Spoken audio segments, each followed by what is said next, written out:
আসসালামু আলাইকুম। আমি মাসুদ রানা। আমরা যারা আসলে অনেক সময় ভিডিও বানাই সে ভুলটা করে থাকি। ভুলটা হচ্ছে গিয়ে আমাদের যে আমাদের ফেসটা বেশিরভাগ ভিডিওর ভিতরেই রাখি, মাঝখানে একদম এরকম মাঝ বরাবর বা এরকম। তখন কিন্তু একটা জিনিস খেয়াল করবেন, আমরা যারা নতুন আছি আমাদের কিন্তু তেমন একটা মানুষ চিনে না, আমাদের কিন্তু ওরকমের ফেস ভ্যালু নাই।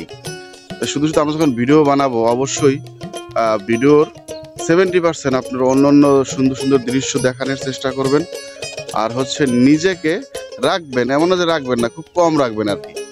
ভিডিওতে নিজেকে খুব কম রাখবেন যাতে আপনাকে বেশি একটা দেখা না যায়, তাইলে আপনার ভিডিও সামনের দিকে আগাতে পারে। কারণ মানুষ তো ভাই আপনাকে দেখতে আসে না, কারণ আপনি তো সাকিব খান না ভাই। মানুষ দেখতে আসে আপনার ভিডিও, এই জন্য যে আপনারা সহ দেখবে তা কিন্তু না, কারণ আপনি তো আর ওরকম পরিচিত ফেজ না যে আপনারা দেখবে সবাই। ভিডিওটি কেমন হয়েছে অবশ্যই আমাদেরকে কমেন্টস করে জানাবেন। ধন্যবাদ।